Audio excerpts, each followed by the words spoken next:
Esta é mais uma entrevista da série especial Café com Quê Salão do Livro.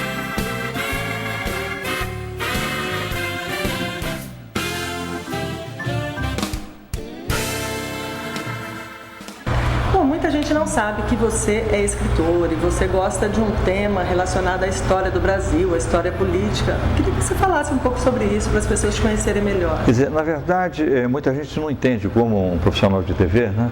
As pessoas têm uma visão do jornalismo, da televisão, como uma coisa superficial, né? Aquela coisa ligeira, né? Mas, na verdade, eu venho da mídia impressa, né? Eu comecei na velha Última Hora do Rio de Janeiro, que talvez tenha sido a melhor escola de jornalismo dos últimos 50 anos. Começou como estagiário, né? Comecei como estagiário. Na Última Hora eu era vendedor de máquina de escrever. A Última Hora ficava dentro do meu território, né, dentro da minha área de vendas. E eu então, com o golpe de 64, eu fiquei muito indignado com as primeiras cassações, né, a aposentadoria compulsória de professores universitários, né, funcionários públicos, médicos. E eu então, e uma coisa particularmente me atingiu, que o médico de minha mãe, que era um especialista, era um cientista do Instituto Oswaldo Cruz, ele foi aposentado compulsoriamente. E eu me perguntava, mas o professor Haiti Musache, que tipo de ameaça ele representa ao governo, né? Então, a aposentadoria do Haiti Musache, que foi lecionar na Universidade de Caracas, na época, me tocou muito. Eu fiquei muito indignado e eu então resolvi me alistar para combater o governo militar. E lá então eu fui acolhido de uma forma muito afetuosa, foi o meu vestibular. Eu tive a sorte de participar, talvez, da melhor equipe, né, que se formou na imprensa contemporânea, como eu disse aqui, nos últimos, talvez, 50 anos, que era o pessoal da velha Última Hora. E lá eu aprendi uma série de, vamos dizer assim, de conceitos, né, em relação a essa profissão. Aquela redação, por exemplo, uma coisa que me chamou muito a atenção no início, ela tinha um lado. E qual era o lado da Última Hora? Era o lado dos desafortunados, dos desassistidos, né? Dos perseguidos políticos, né? De todos que de uma forma ou de outra haviam sido vítimas da repressão, né? Então, a Última Hora, e aí eu aprendi que nessa profissão você tem que ter um lado. Você vai colocar a sua consciência, a sua pena, o seu saber, né, o seu conhecimento, a serviço de que interesse? Do patrão, né, ou do empregado? De quem explora ou de quem é explorado? Da vítima ou do algoz, né? Então aquela redação foi fundamental porque ela me deu um norte. Ela foi o meu sendero luminoso, o meu caminho de luz, né? Eu precisava ter um lado. No exercício dessa atividade, e quando você escolhe o seu lado, fica tudo mais fácil. Bacana. E você acompanhou, né, a evolução do jornalismo no Brasil, como você definiria? Ele mudou muito, né? Eu acho que a imprensa hoje vive um momento dramático. Tem uma frase que não é minha, do Ricardo Couto, que foi meu colega no Jornal Estado de São Paulo. Ele diz que o lugar de repórter era na rua, né? Mas eu vejo matérias, né, matérias de capa, principalmente de revistas, né, de circulação nacional, que eu percebo que a matéria foi feita dentro da redação, né? Nenhuma matéria boa pode ser feita dentro da redação, tem que ser olho no olho, você tem que sentir o perfume do ambiente que cerca a entrevista, a maneira como o entrevistado te recebe, certos detalhes da roupa, isso enfeita e eles são extremamente reveladores. Se você faz a entrevista por telefone, evidentemente que você não vai ter acesso a esse conjunto de informações que vai te permitir compor um retrato, né, o mais próximo da realidade em relação ao tema ou à pessoa que você está entrevistando, né? Então ela mudou muito, né? Por exemplo, não se investe mais na grande reportagem. Eu me lembro, quando eu comecei na TV Globo, no Globo Repórter, eu ficava 2 meses com uma equipe de 5 pessoas viajando. Matéria sobre roubo de automóveis, sobre roubo de aviões, tráfico de drogas. Você trabalhou em revistas como Capricho, Cláudia, né? Quatro Rodas, e trabalhei na realidade, né? Especificamente nessas femininas, porque houve um período, né, quando começaram essas revistas, mulheres não trabalhavam em revistas femininas, né? A maioria era homens, né? Não, as redações eram ambientes masculinos. Na Última Hora onde eu comecei, só havia uma mulher, que era Sônia Meyberg. A única mulher, a única repórter era a Sônia Meyberg. Havia uma outra mulher que era articulista do jornal, tinha uma relação lá com o Miranda Jordão, mas eram as duas únicas, mas a repórter mesmo, que ia para a rua, era a Sônia Meyberg. E nessas revistas femininas, né, trabalhavam só... Você tinha uma outra... Mas depois teve todo esse, né, a mulher conseguiu esse espaço, até através da Carmen da Silva também, que trabalhou na Eu trabalhei com a Carmen da Silva, né, uma figura muito interessante ela. E como que foi essa evolução? Fala um pouco sobre esse período que você acompanhou da mulher entrando no mercado de trabalho, né, começando a... Não, eu acho que, quer dizer, primeiro elas enfeitam mais a redação, né? Eu pego um tipo de redação extremamente ruidosa, né? Eram máquinas de escrever, né? As redações eram muito barulhentas, né? As pessoas batiam a máquina e conversavam sobre o que estavam escrevendo. Aí um outro se levantava de uma mesa, ia ver o texto, discutia, não, eu não concordo. Então as redações viviam em permanente estado de ebulição, né? Havia a circulação das ideias era muito intensa, né?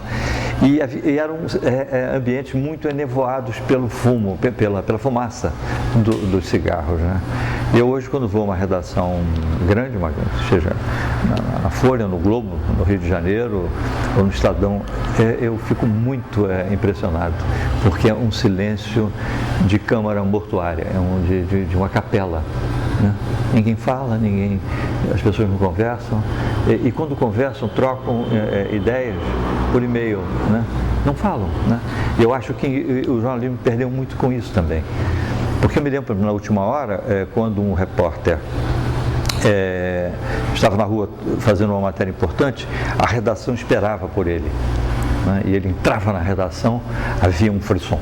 Então ele começava a contar, todo mundo queria saber como é que foi, geralmente eram questões políticas, ou cassações, ou então problemas de grupos armados, enfrentamentos entre os órgãos de repressão e as organizações de esquerda que haviam optado pela luta urbana, né, armada. Então a redação esperava por dois repórteres que estavam cuidando daquilo.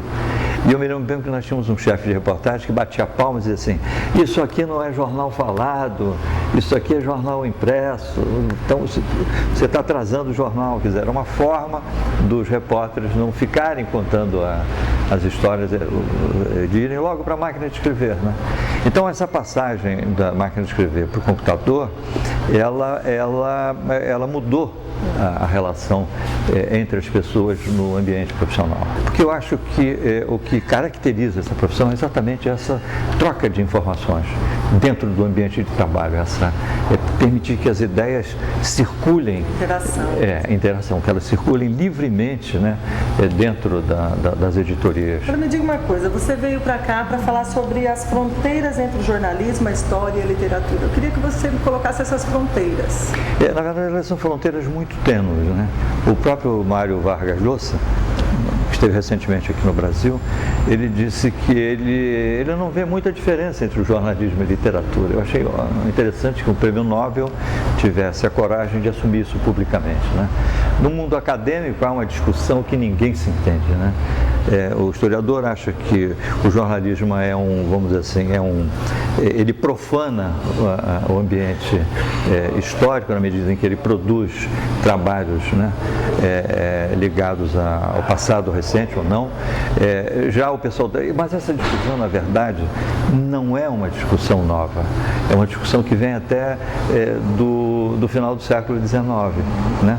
É uma discussão que perpassa toda a história não só do jornalismo, como também da própria literatura, né? Então, na verdade, são fronteiras muito tênues, né? E acho, por exemplo, no caso dos livros de história, eu acho que os jornalistas têm dado uma grande contribuição na historiografia. Eu acho que figuras assim como o próprio Fernando Moraes, o livro que ele fez sobre o Chateau, né, embora tenha sido uma biografia, né, o próprio Rui Castro, né, e você tem pessoas muito interessantes. Um amigo meu agora, o Roberto Sander, eu fiz até o prefácio do livro dele, O Crime que Abalou a República, que é a história da morte de um repórter do jornal à noite, na delegacia de Copacabana, em 1954, no dia 12 de maio de 54. E o Roberto teve a percepção de identificar que a morte daquele repórter, um episódio banal, né?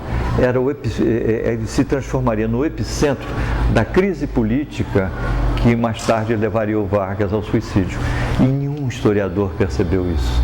Todos atribuem ao episódio da Rua Toneleiro, quando o Lacerda teria sido vítima, né, de um atentado e morre o Major Rubem Vaz e ele leva um tiro no pé.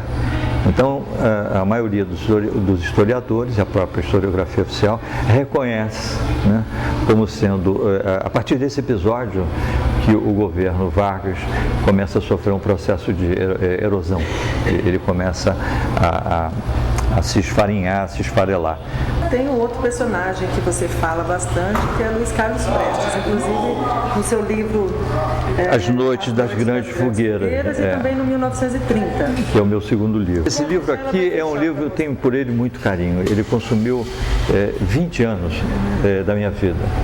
Ele começa quando eu trabalhava no Jornal do Estado de São Paulo, no Rio de Janeiro, e eu propus ao Jornal da Tarde, que não é esse jornal, mas um jornal bem diferente, era um jornal projetado pelo Mino Carta, era um jornal-revista, ia todo dia à banca, muito bem feito, de se reconstituir a marcha da coluna. Eu não tinha muitas informações sobre o que foi a coluna Prestes. Eu sabia que houve uma rebelião em São Paulo, da Força Pública. Essa rebelião ela se propunha a derrubar o presidente Arthur Bernardes, a quem os militares acusavam de todas as mazelas da República Velha. O movimento fracassa por uma série de fatores e eles então abandonam a cidade, né? Na verdade, eles primeiro resistem, eles são rapidamente cercados em São Paulo e isso é uma história muito triste, né? São Paulo é bombardeada entre o dia 7 e dia 8 de julho de 1924 até o dia 28. E é bombardeada pela artilharia pesada, né? E o exército atirava de hora em hora. E contra alvos civis, eles não atiravam contra alvos militares. O exército atirava as fábricas da Moca, Belém, Belenzinho, onde se concentrava a indústria têxtil de São Paulo e levava, na tentativa de jogar a classe trabalhadora contra os amotinados, né? Então essa história me impressionou muito e ela dá origem à coluna Prestes. Esses amotinados, né? Eles se juntam a estrangeiros, a batalhões de estrangeiros que se formaram em São Paulo, jovens imigrantes, né? Recém-chegados ao país.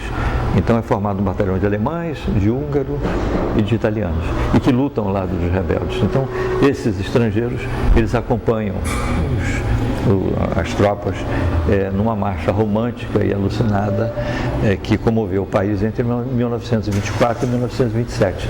E ela, na verdade, acaba se fundindo em Foz do Iguaçu com uma outra marcha rebelde comandada pelo Prestes, né?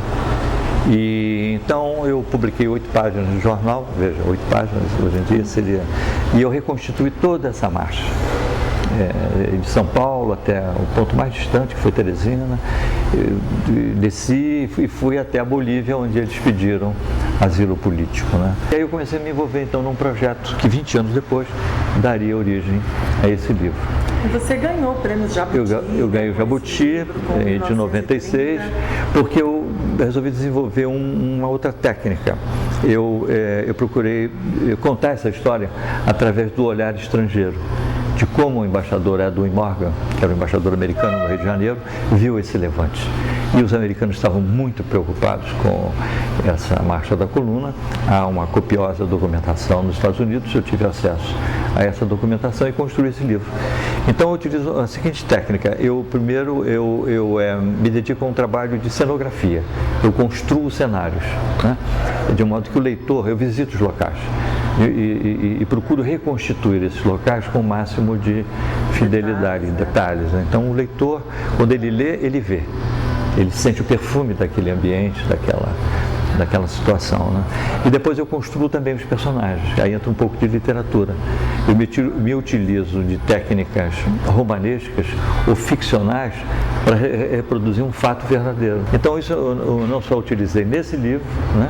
Essa técnica que me deu de 96, na categoria reportagem, como eu recebo o Jabuti também em 1930, Os Órfãos da Revolução, que é a continuação dessa história. E você está escrevendo agora 3 outros livros. Eu estou agora envolvido com a Revolução de 32, que é a Revolução Constitucionalista aqui de São Paulo, através de um olhar também diferente, é a máquina de guerra. Como os paulistas reagiram quando eles se viram de repente abandonados pelos gaúchos e pelos mineiros. Eles criaram, por exemplo, 6 trens blindados. Cada trem tinha uma cor e uma característica porque eles operavam em regiões diferentes. E a história dos trens é fantástica. O outro livro que está pelo meio, esse eu preciso terminá-lo primeiro, é um making of. Como eu fiz as minhas matérias para a TV, para o jornal e para a revista, né? E é muito interessante porque uma coisa que eu me convenço, quanto mais tropeços você tem, quanto mais acidentes de trajeto uma matéria sofre, né? Ou você sofre junto com ela, melhor ela fica, né? Porque você divide, principalmente para a TV, isso porque o público sofre com você. Quando, por exemplo, eu comprei uma carreta roubada na Bolívia e entreguei ao proprietário em São Paulo, em Campinas, né? Aconteceu de tudo, a carreta desaparece, eu embarco a carreta num trem e vou esperar a carreta na fronteira. O trem chega sem a carreta e ninguém conseguia me explicar onde é que a carreta tinha sido, o que tinha acontecido com a carreta.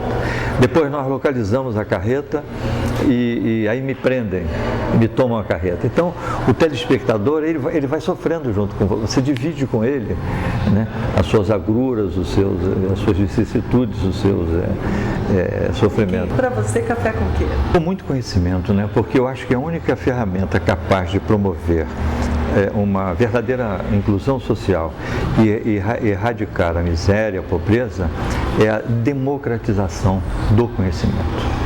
O resto tudo é conversa fiada, ou como vocês dizem aqui na região, conversa para boi dormir. Muito obrigada pela tua participação. Eu que agradeço. Domingos Meirelles foi o nosso último entrevistado do Café com Quê, especial Salão do Livro. Espero que você goste das nossas reportagens e que também todas as informações que estão aqui. Até uma próxima.